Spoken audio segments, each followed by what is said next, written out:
Hey guys, it's Tammy Van Hollander. It is day 3 of Teleplay therapy. It's been an interesting ride so far. And today I really wanted to just talk a little bit about doing this work with little ones. I feel like every day I need to disclose that I am not an expert on telehealth, but I've been doing play therapy trainings for about over 15 years and over 20 years of experience. So just taking all the experience that I have, and as I've been working and as we continue to be doing this work with little ones and all ages, we just get better and better at it because the children are able to really give us so much of the knowledge. And if we've had that relationship with our children already, with our clients, they can't wait to be a part of it and have been so excited to have these tele sessions. So I wanted to talk a little bit today in terms of there's so many different activities. I've been trying to figure out how do I kind of space it out since we'll be doing a little each day. So what I've been doing though with a lot of the little ones as a way to start with checking in is being able to first start with our hands. Let's make sure that we have all of our hands, and the kids will stop and they'll count all of our fingers. They'll count each of my fingers, and then I'll count their fingers. And many of them are in their pajamas or they're barefoot, so I'll count their toes. And then the parent may count each toe, count each finger. I incorporate a lot of Theraplay, which is attachment-based interventions that are really helping the relationship. So I'm calling today's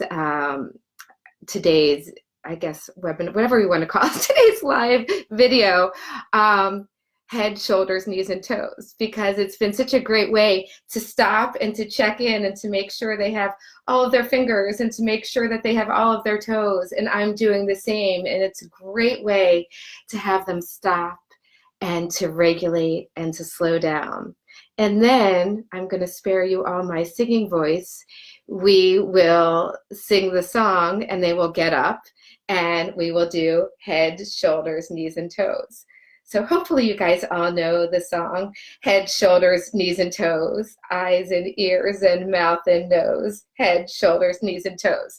So we'll do that, and we'll do it slow, and then we'll do it fast, and the kids are loving it. So they are moving. So we're going from that slow regulation to the high regulation. Hey, everybody, and really working with that piece of it. So then, since we're on the body parts and the toes and the fingers, I am doing with my parents one of my favorite activities. So most parents have baby powder, they have lotion, and they have paper. So I gave you guys one before this, so I'll have them get all the supplies out, and I did this for myself. But what they first do is the parent will take either their hands or toes and they massage it into them.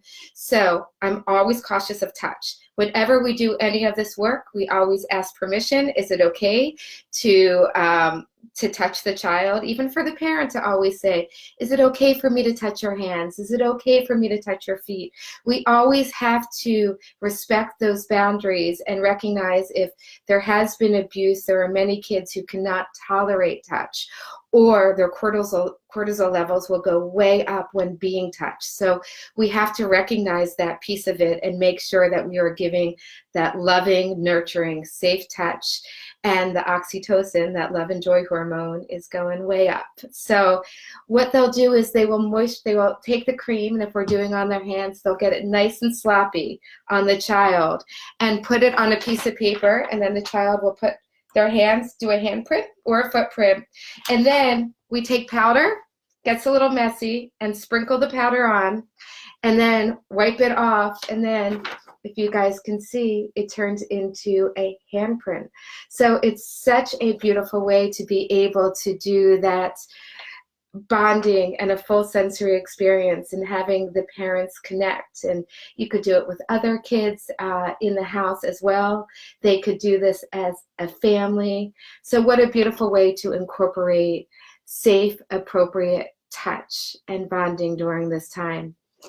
So what I will end with is, I said I'd end with a book each time, and there's so many different breathing type of activities that I wanted to do too that we'll do different another time, which also incorporates mindfulness, is listening to my body.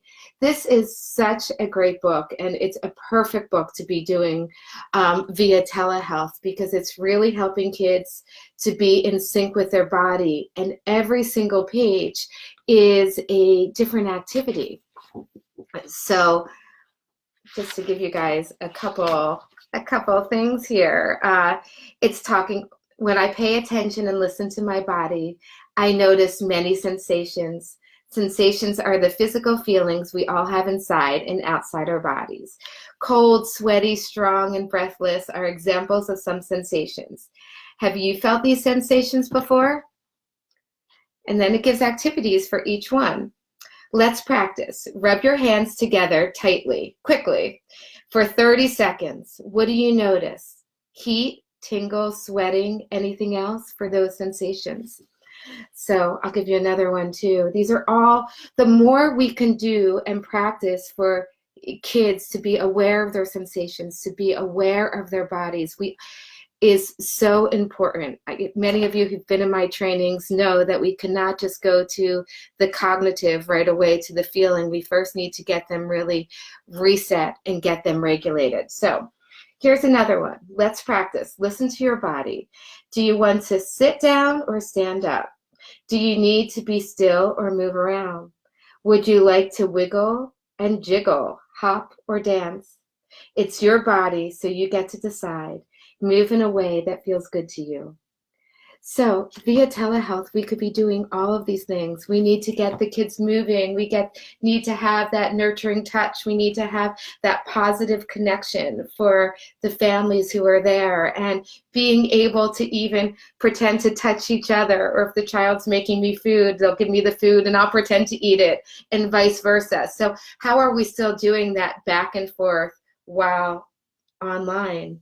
So I hope this was helpful. I'll be giving plenty more strategies in terms of working with little ones, but I just thought I would start with the fingers, the toes, and sing songs with them, do some fun things, and head, shoulders, knees, and toes is ones that the kids love, and encourage them to ask you what are their favorite ones, and do it with them. Get them up and moving. Take care, guys. Bye.